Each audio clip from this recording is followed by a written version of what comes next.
அன்பு நேயர்களே, நாம் லாஸ்ட் நைட் வழங்கிய காணொளியில் இலங்கையின் மிக முக்கியமான பயங்கரவாதிகள் 5 பேர் பற்றிய அரஸ்ட் பண்ணப்பட்ட விடயம் பற்றி நாம் பல விடயங்கள் சொல்லியிருந்தோம். அதில் நாம் கடைசியாக முடிக்கின்ற போது அதன் பார்ட் 2 இருக்கின்றது. அதில் நாம் நிறைய விடயம் சொல்லுவோம் என்று சொல்லியிருந்தோம் இல்லையா? அதை முந்திக் கொண்டு அவசரப்பட்டு இங்க ஒரு மேதாவி, ஒரு அதிமேதாவி, அந்த மேதாவி சொல்லுது என்னென்றால் இந்திய புலனாய்வுத்துறை தான் இதெல்லாம் செஞ்சுதான், அதை நான் மறக்கிறோம். இந்தியாவை மறக்கிறதால நமக்கு என்ன நன்மை? அது அவங்க சொல்லத்தால் என்ன நன்மை? உள்ளத்தை உள்ளபடி சொல்லணும். நேற்று நான் முடித்தது பார்ட் 1. பார்ட் 2 இருக்குல்ல, பார்ட் 2 வந்தால் முற்றுமுழுதாக நாம இந்தியாவும் அதில் முடிவுக்குள்ள வரத்தானே போகுது. அதுக்கு இந்த ஒரு மேதாவி இந்த லூஷனுக்கு நாம சொல்ல முடியாது என்றாலும் மக்கள் அறிந்து கொள்ள வேண்டுமாக நாம் இந்த புலனாய்வு விடயத்தில் அன்பர்களே நாம் ஓரளவு தான் சொல்லலாம். அதாவது எல்லா விடயங்களையும் பொதுவெளியில் நாம் இறக்கிவிட முடியாது. ஏனெனில் அதில் அவங்க கோவிச்சு கொள்ளுவாங்க. எல்லா விடயத்தையும் நாம் அள்ளியறுகின்ற போது நமக்கு மீண்டும் மீண்டும் செய்திகள் கொடுக்க மாட்டாங்க. புரியுங்களா? அது ஒரு புறம். இரண்டாவது, நாமும் சில தர்ம சங்கடத்துக்கு ஆளாகுவோம் இல்லையா? அதனால் நாம் அந்த செய்தி கிடைத்தவுடன் அதை நான் நிறுத்த வேண்டியிருக்கும். எதை சொல்லலாம், எதை மறக்கலாம் என்றது பிற்பாடுதான் அந்த செய்திகளை நான் வழங்குவேன். அதனால அந்த வண்டியை நாங்கள் இன்னும் செய்திரோம் என்றால் அவங்களை காட்டி கொடுக்கல, அவங்ககிட்ட பேர் சொல்ல சில விடயங்கள், அதாவது எங்களுக்கு கிடைக்கின்ற செய்திகளை நான் நிறுத்த வேண்டும். அதை எதை சொல்லலாம், எதை சொல்லக்கூடாது என்று ஒரு ஊடகருக்கு தெரிஞ்சிருக்கணும். அது இந்த யூடியூபர்மாருக்கெல்லாம் அது புரியாது, அறிவிப்பாளர்மாருக்கெல்லாம் புரியாது. ஒரு செய்திகளை ஒரு காணொளியில் நாம் சொல்லக்கூடிய விடயம் எது என்பதை தீர்மானக்கூடிய பக்குவம் இருக்கணும். அது இல்லை என்றால் அவர் ஊடகரே இருக்க முடியாது. புரியுதுங்களா? அதனால இன்னைக்கு கிடைக்கிற நமக்கு நேற்றே கிடைச்சிட்டெல்லாம் அதை உங்களுக்கு 1 hour நீடிட்டு போனா நீங்க கேட்க உங்களுக்கு அந்த புறம் இருக்குமா? இப்ப உலகம் போற போக்குல 10 நிமிஷம் உட்கார்ந்து ஒரு செய்தியை கேட்க முடியல, இருக்கா இல்லையா? ஒரு சினிமா படத்தை எல்லாம் நாங்க முதல் ஆசையா பார்ப்போம். இப்ப ஒரு 10 நிமிடம் நம்மளால பார்க்கல. அந்த அளவுக்கு இந்த விஞ்ஞான வாழ்க்கை, இந்த மெஷினரி லைஃப் ஓடிக்கொண்டிருக்குது. அடுத்த கட்டத்துக்கு நாங்க நகர வேண்டும், போக வேண்டும் என்பதற்காகத்தான் நாங்கள் அந்த செய்திகளை உங்களுக்கு நாங்கள் குறைப்பதற்கான காரணம். உட்கார்ந்து அதை கேட்க மாட்டோம். முழுதாக நமக்கு கேட்கிற பொறுமை இருக்காது. அதனால்தான் நாம் அதை கட்டமாக பிரிக்கிறதுக்கான காரணம்.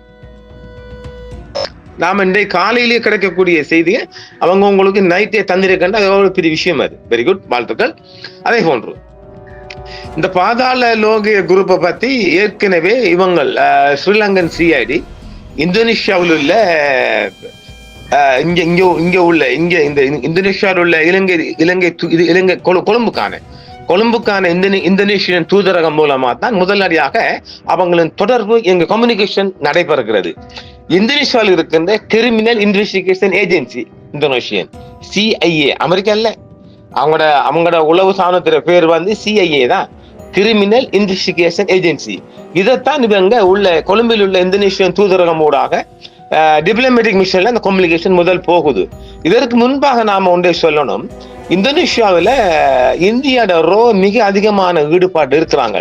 ஏனெனில் புலிகள் காலத்தில், இதை நான் பல இடங்கள் சொல்லிக்கிறோம் உங்களுக்கு, புலிகள் காலத்தில் புலிகள் கூடுதலாக ஆயுதங்களை இறக்குமதி செய்வது, அவங்களோட போக்குவரத்தெல்லாம் நீர்மூழ்கி கப்பலூடாக சர்வதேச எல்லையிலிருந்து மிக கூடுதலாக அவங்களோட பிரயாணங்கள் இந்தோனேஷியாவின் பாலிதீவு ஊடாகத்தான் நடைபெறுவது வழக்கம். இப்ப புலிகளின் இயக்கம் இல்லாதாலே அதுல கொஞ்சம் குறைஞ்சிருக்கலாம். ஆனாலும் அந்த அவங்களோட நடவடிக்கை ஏதாவது நடக்குதா என்பதை இந்தோனேஷியாவில் இருந்துகிட்டு சரியா முகந்து வருகிறது. இந்த இடத்தில் தான் ஏன் இந்த 5 பயங்கரவாதி மேலையும் இலங்கட பார்வை திடீர் திருப்பம் என்று சொன்னால், இவங்களால ஆபத்து வரலாம் என்று இலங்கை அரசு அச்சப்படுது. எப்படி? இப்ப ரணில ரிமாண்ட் பண்ணதுக்கு பிற்பாடு இவங்களுக்கு ஏஜென்சி மாதிரி இங்க இருக்கு, இந்த கை செய்யப்பட்ட 5 நாய்களையும் ஏஜென்ட்கள் இங்க இருக்கு, வேண்டிய பணமும் இருக்குங்கிறதாலையும் கடந்த கால ஆட்சியிலையும் இந்த மாதிரி பயங்கரவாதிகள் அதுவும் கூடுதலாக இந்த மொட்டு ஆட்சிக்காரங்களுடன் நல்ல தொடர்பில் இருந்திருக்கிறார்கள். மிக தொடர்பு எல்லாம் அவங்களுக்கு ஆயுத ரீதியாக எல்லா வகையிலையும் இந்த பாதாள லோக பயங்கரவாதிகள் கடந்த கால ஆட்சியில மிக அதிகமான அரசியல்வாதிகளும் தொடர்பு இருக்கின்றார்கள். அதைத்தான் நேற்று பாதுகாப்பு அமைச்சர் சொல்லியிருந்தாரு. இதெல்லாம் இந்த விளையாட்டெல்லாம் இனி இந்த ஆட்சியில் நடக்காது. அதனால் இந்த ஆட்சியில இவங்களை ஒழிக்க வேண்டிய ஒரு தேவை வருது. என்னால் இங்க அரசுகள் இப்ப என்ன அரசு அதிகரிக்குமே, கைதுகள் இன்னும் அதிகரிக்கும். அடுத்த டார்கெட் ஒன்று ஒரு பெரிய ஆள் டார்கெட் செய்யப்பட்டிருக்குது. அதை நான் முன்கூட்டி சொல்ல இல்லாதே. மிக அதிகமாக நாங்கள் ஒரு கோட்பேட்ல பாய்ப்போம் இல்லை, அவரை நெருங்குறாங்க, மிக விரைவில் கைது செய்யப்படும். அப்ப இந்த மாதிரி கைதுகள் செய்யும் போது இந்த முதலாளி மாதிரி தானே இவங்கட இங்க இருக்கிற இந்த பயங்கரவாதிகளின் முதலாளிகள் வெளிநாட்டில் இருந்து கொண்டு இங்க வேண்டிய சாதனையை செய்யலாம். அதற்கு ஒரு உதாரணம் தான் நீதிமன்றத்திலே துப்பாக்கி பிரயோகம். எனவே இந்த மாதிரி வேலைகள் நடக்கலாம் என்பதில் அச்சுமுறுகிறாங்க. அதற்குத்தான் இவங்களை எல்லாம் கைது செய்து இந்த மாதிரி இடங்களை எல்லாம் முறியடிக்கிறதுக்காகத்தான் இலங்கை அரசாங்கம் ஒரு 2 வாரமாக தீவிரமாக ஈடுபட்ட போது ஒரு டீம் ஒன்று இறக்குறாங்க இந்தோனேஷியாவுக்குள்ள. ஒரு 7 பேர் கொண்ட இலங்கை சிஐடி டீம் உண்டு. அவங்க அங்க போய் இணைந்து கொள்றாங்க. இவங்களோட இந்தோனேஷியன் கிரிமினல் இன்வெஸ்டிகேஷன் யூனிட் அவங்களோட ஒரு உள்ளூர் போலீஸோட உதவி ஒன்று வேணும் தானே. அதனால ஜகார்த்தா போலீஸரை சிவில் உடையெல்லாம் கேட்கிறாங்க. இந்த இடத்துல தான் இந்தோனேஷியாவில் இருக்கின்ற ரோவின் அதிகாரிகள் இணைந்து கொள்கின்றார்கள். அதற்கு முன்பதாகவே ரோவுக்கிட்ட இவங்களோட தகவல் இருக்குது. அதாவது ரோ இவங்களை எங்க தகவல் இருக்குதுன்னு சொன்னால், இவங்க இங்க சிங்கள நபர் தானே. அப்ப சிங்கள நபர்களுக்கும் புலிகளுக்கும் சம்பந்தம் இல்லை, ஆனாலும் இவங்ககிட்ட தகவல் இருக்குது.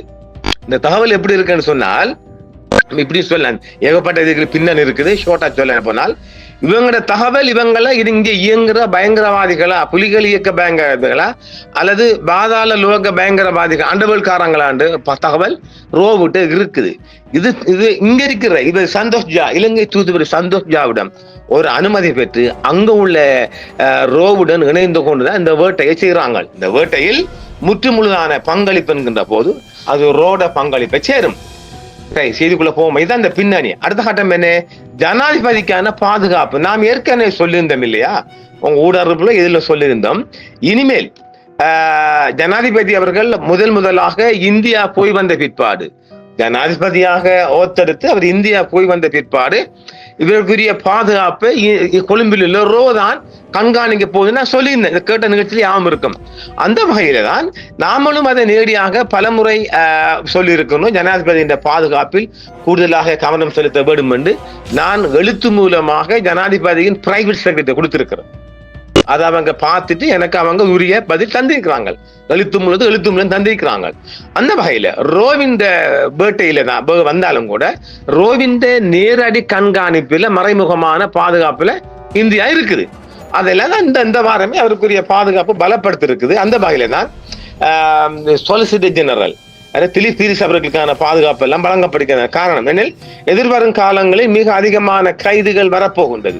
அந்த வகையில இவங்களுக்கான பாதுகாப்பு பலப்படுத்த வேண்டும் என்று சொல்லப்பட்டதின் பேரில இவங்களோட பாதுகாப்பு பலப்படுத்தப்பட்டிருக்குது.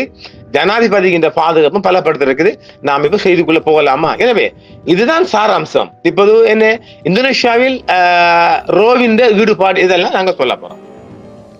கடுமையான அரசியல் குற்றச்சாட்டுகளின் பின்னணியில் இலங்கை சிஐடியின் வழிகாட்டலின் கீழ் தொடங்கப்பட்ட இரகசிய நடவடிக்கை வெற்றிகரமான வேட்டையாக பார்க்கப்படுகின்றது.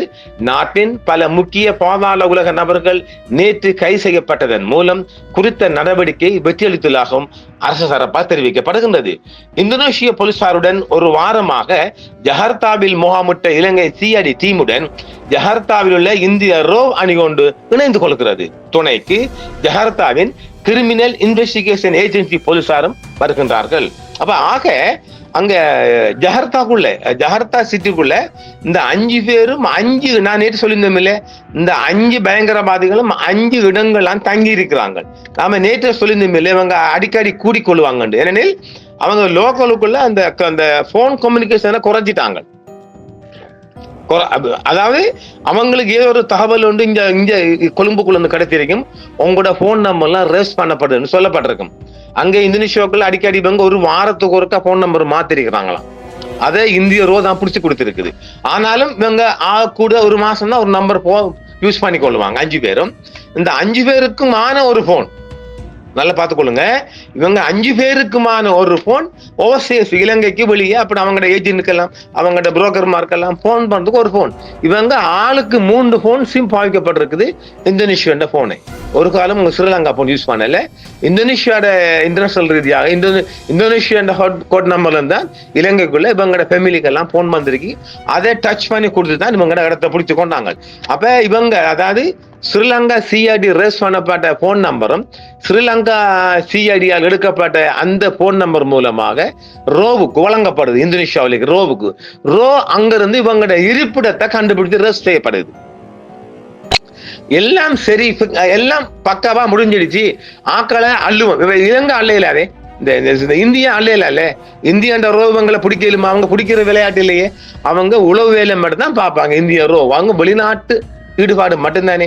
NIA இந்தியாவுக்குள்ள ஈடுபடுவாங்க. இது வெளிநாட்டு உளவு சம்பந்தப்பட்ட பிரிவு தானே. தகவலா மட்டும்தான் குடிக்கலாம்.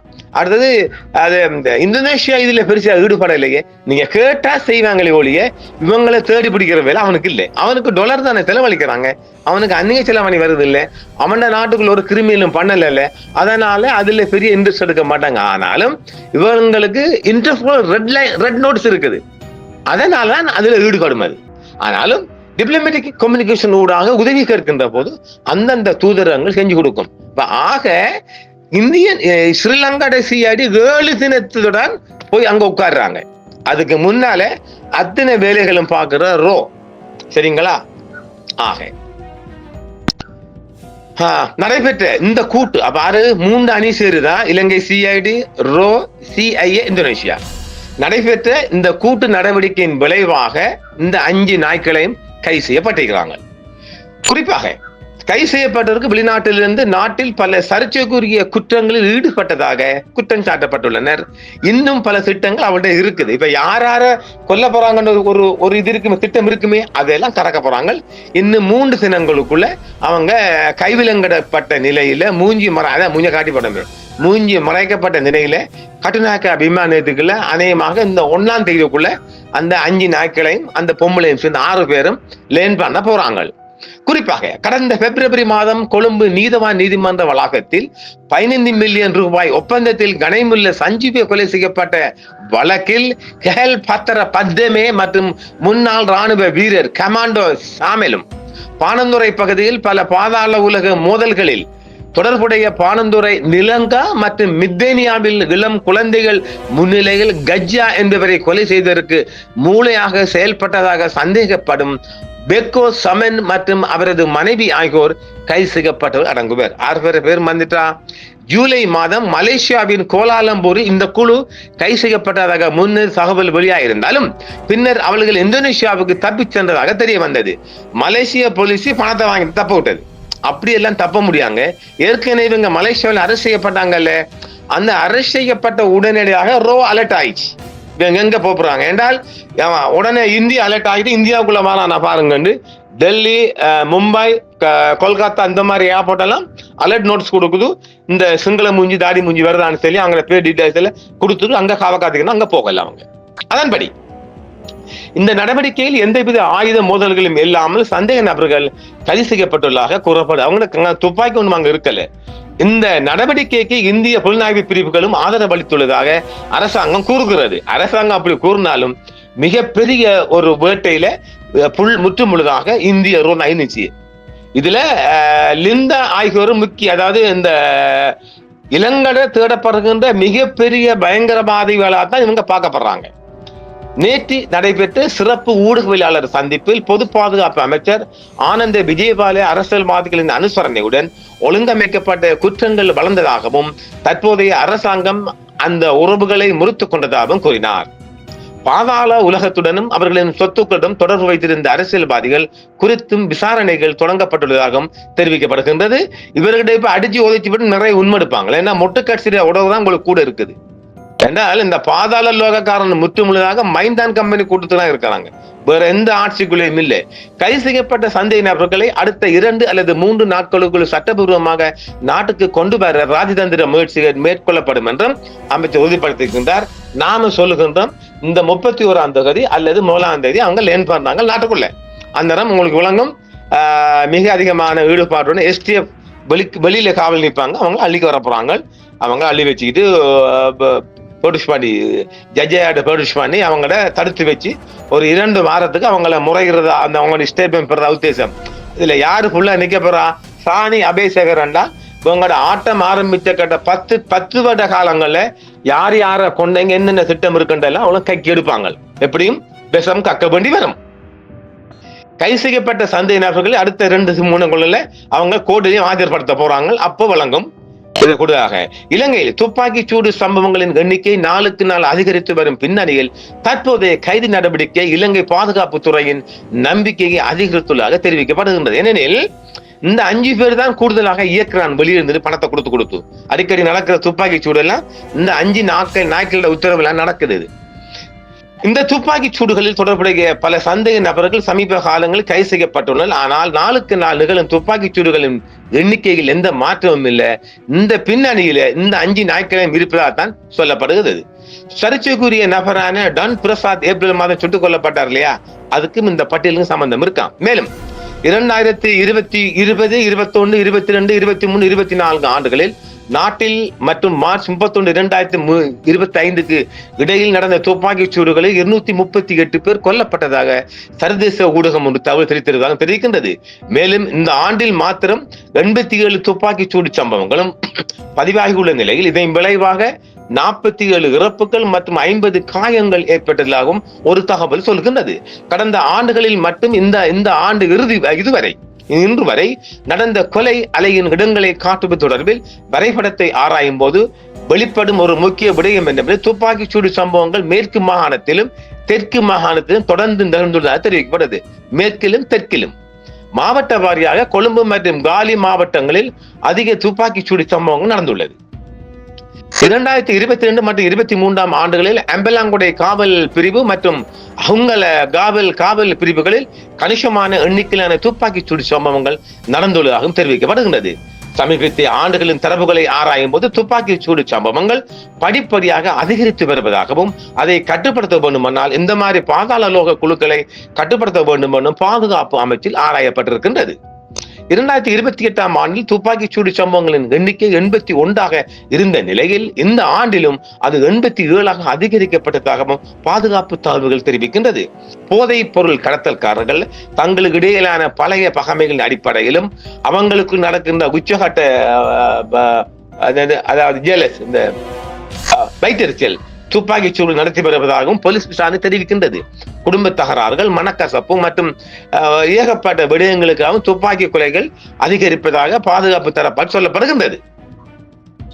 இந்த வேளையைத்தான் இலங்கை பல்வேறு குற்றச்செயல்கள் நீதிமன்றத்தில் குற்றவாளியாக அறிவிக்கப்பட்டுள்ள நபர்கள் இந்தோனேஷியாவில் தலைமறைவாக இருந்த நிலையில் கைது செய்யப்பட்டுள்ளார்கள்.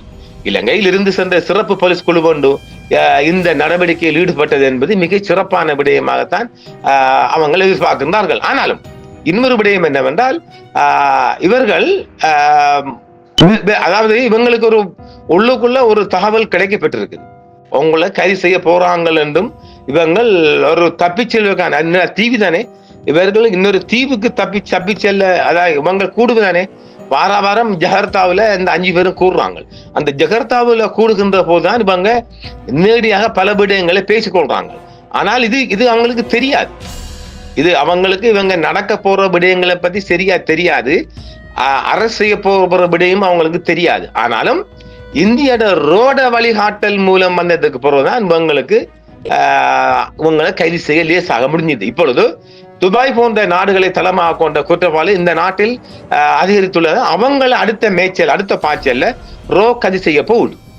அடுத்தது நாங்கள் இன்னும் கொஞ்சம் தகவல் இருக்கு இல்லையா, அதை நாங்கள் எப்படி தப்பினாங்கன்னு சொல்ல போனால், அதாவது நாங்கள் நேற்றே சொன்னது போன்றோ இவர்கள் அடிக்கடி கூடுவது, இவர்கள் வாரத்தில் ஒரு நாள் தான் கூடுகின்றார்கள். 5 பேரும் ஒரு பொது இடத்தில் இரவு நேரங்களில் கூடுகின்றார்கள். இதை ரோ மோப்பம் பிடிச்சிட்டு இவங்கள் கூடுற இடத்தையும் ரோ மிக திறமைசாலிகள் இல்லையா, ஈஸ்டர் கொண்டு போய் அவங்க தான் பிடிச்சாங்க. அப்போ இவங்க 5 பேரும் ஒன்றாக கூடுகின்ற இடத்தை கவர் செஞ்சாங்க. அந்த 5 பேரையும் கை செஞ்ச பிறகுதான் மனைவி எங்க இருக்கிறாங்க கேட்டு பிடிச்ச. மனைவி இருக்கிறதும் இங்க தெரியாது, அதுவும் ரோ தான் காட்டி கொடுத்துட்டு இவங்களுக்கு கூட ஒரு பெண்மணியும் குழந்தையும் உலாவுவதாக. வாகனங்கள்லாம் நடமாட்டம், அவங்களோட வாகனம் எல்லாம் மிக அதிகமாக ரோ கிட்டத்தட்ட ஒரு 1.5-2 மாதங்களாக அவங்கள மோப்பம் பட்டுச்சு. ரோட உதவி இவங்க கேட்ட இந்திய தூதுவர் சந்தோஷ் ஜா நாங்க ஏற்க சொல்லிக்கல அவர் யாருண்டு அவர் ஊடாகத்தான் டிப்ளமேட்டிக் மிஷன் கம்யூனிகேஷன் ஊடாக உதவி கேட்டு இவங்க வர்றாங்க, இவங்களுக்கு வேண்டி ஹெல்ப் பண்ணி கொடுங்கன்னு ரோவுக்கு உத்தரவிட்டவர் இங்க இருக்கிற சந்தோஷ் மாமு அவர் ஊடாகத்தான் சில விவரங்கள் பார்த்தாங்க. அப்ப இவங்க இந்த வாகனங்கள்லாம் வருவாங்க, வாடகை வாகனங்கள்லாம் கூட மாறாங்க. அதுக்கு ரெடியாக இவங்க மாற இடங்கள் போற ரூட்டுகள் எல்லாமே துல்லியமாக ரோவினால் கண்காணிக்கப்பட்டது. ஒன்றை விளங்கி கொள்ளுங்க, இப்ப திடீரென்று இந்த சிஆடி இளங்கடை சிஆடி டீம் போய் அழிக்க வர முடியாது. ஏற்கனவே ரோதான் உள்ளூர் போலீஸின் உதவியுடன் ரோதான் இவங்களை சரியாக காட்டி கொடுத்தது. இந்த இடத்துக்கு போங்கன்னு சொல்லி கைட் பண்ணி வந்தவங்களை சந்திச்சு கைட் பண்ணி பிடிங்கன்னு சொன்னது. அந்த வகையில தான் இவங்க தப்பையும் பார்த்துக்கிறாங்க. அவங்க கையில துப்பாக்கி ஒண்ணும் இல்லை, தப்பி ஓட முடியாது. அவங்கள ரவுண்ட் அப் பண்ணிச்சு. 3 இடங்களில் தங்கி இருந்த சந்தேக நபர்கள் படகு மூலம் இந்தோனேஷியாவில இருந்து தப்பி செல்ல தயாரான நிலையில் தான் தெரிய வந்தது. அவங்க தப்பி ஓரளவு அவனுக்கு விளங்கும் இல்லை. அவர்கள் தங்கும் இடங்களை விட்டு வெளியேறி ஒரே இடத்தில் கூடியுள்ளார்கள். பாத்தீங்களா, கமாண்டோ சலிந்த பானந்துரை நிலாங்க மற்றும் தம்மரி லகிரு தெம்பல் விற்கிற லகிரு ஆகியோர் ஒரே இடத்தில் தங்கியிருந்தீர்கள். அன்று சந்திப்புக்கு பிறகு அவர்கள் தங்கும் இடத்திலிருந்து ஒரு வேனில் ஏறு ஜஹர்த்தாவில் உள்ள ஒரு குறிப்பிட்ட இடத்துக்கு சென்றுள்ளனர். பெகோ சமன் தனது மனைவி மற்றும் குழந்தையுடன் அந்த இடத்துக்கு சென்றதாக சொல்லப்படுகிறது. இதைத்தான் ரோம் மோந்து கொடுத்துச்சு. அந்த நேரத்துல இவங்க பாய்கிறாங்க. அப்ப ஹெல் பத்தர பத்தமும் அவர்களுடன் அங்கு இருந்துள்ளார். அவர்களின் தங்குமிட மாற்றத்துடன் பாதுகாப்பு கேமராக்கள் மற்றும் தொலைபேசி வலையமைப்புகளை பகுப்பாய்வு செய்து குழுவை பிடிக்க போலீஸ் குழுவினருக்கு சுமார் ஒரு 2-3 மணி நேரம் சென்றிருக்குது. அதுக்கெல்லாம் இவங்க ரோதான காரணம் அழகா செஞ்சு கொடுத்தாங்கல்ல. கெஹல் பத்தர பத்து நீண்ட காலமா இந்தோனேஷியாவில் பதுங்கியிருப்பதாகவும் ஏனைய சந்தை நபர்கள் சமீபத்தில் இந்தோனேஷியாவுக்கு போயுள்ளதாகத்தான் ரோட தகவல். மேலும் இந்தோனேஷியாவை மையமாக கொண்டு தாய்லாந்து, மலேசியா, துபாய், அபுதாபி மற்றும் ஐக்கிய அரபு எமிரேட்ஸ் போன்ற நாடுகளுக்கு இடையே தரை மற்றும் நீர்வழிகள் வழியாக அவர்கள் பயணம் செய்து வந்ததாகவும் விசாரணை தெரிய வந்திருக்குது. அப்ப எப்படி ரூட் போட்டு போயிட்டாங்க, ஒரு பாஸ்போர்ட் இல்லாம விசா இல்லாம தாய்லாந்துக்கு போற, மலேசியாவுக்கு போற, துபாய்க்கு போற, அபுதாபிக்கு போற, யுஏக்கு போற, இப்படி அந்த ரூட்ல ஃபுல்லா உலாவிருக்காங்க. எவ்வளவு சக்தியாக, எல்லாம் பணம் தான். சர்வதேச குற்றவியல் போலீசாரால் இன்டர்போல் அவர்களுக்கு சிவப்பு அறிவிப்பு பிறப்பிக்கப்பட்டுள்ளதால் விமானம் மூலம் பயணிக்க செய்ய முடியாது. அதனால் தான் எல்லை போலீசாரை தவிர்த்து இந்த குழு நாடுகளுக்கு இடையே பயணம் செய்து வந்ததாகவும் தெரிய வந்துள்ளது. இந்த குழுவை பிடிப்பது முற்றிலும் ஒரு தொழில்நுட்ப நடவடிக்கையாக மேற்கொள்ளப்பட்டுள்ளது. இந்த குற்றவாளிகள் இந்தோனேஷியா போலீசாரின் உதவியுடன் இலங்கைக்கு அழைத்து வருவதற்கான நடவடிக்கைகளை ஸ்ரீலங்கா மிக விரைவில் அமல்படுத்த போகின்றது என்பது ஒரு பிந்திய தகவல். இந்த வேளையில் தான் நாங்கள் ஜனாதிபதியிட பாதுகாப்பு விடயமாக விசேட பாதுகாப்பு அணி ஒன்று கடந்த ஒரு வாரமாக களமிறக்கப்பட்டுட்டு அது எஸ்டிஎஃப்பும் அது கூட நிற்பாங்க. ஃபுல்லா விசேட அணி கொண்ட பாதுகாப்புத்துறை செயலாளர் அரேஞ்ச்மெண்ட் பண்ண கொடுத்திருக்கிறாங்க. ஆக ஒரு பெரிய ஒரு விடயம் சாதிக்கப்படுகிறேன்னு சொல்லலாம். இது தொடர் ஒன்றும் உங்களுக்கு இருக்குது. நன்றிகளை மீண்டும் சந்திப்போம். என்றும் உங்களுடன் சன்ரைஸ் இந்தியா டிவி சப்ஸ்கிரைப் பண்ணுங்கள், பெல் பட்டனையும் கிளிக் செய்யுங்கள். உங்கள் ஆதரவே எங்கள் சேவை. ஆதரவு தாருங்கள், அரவணைப்போம். மறக்காம சர்ப்ரைஸ் பண்ணுங்க. தேங்க்யூ.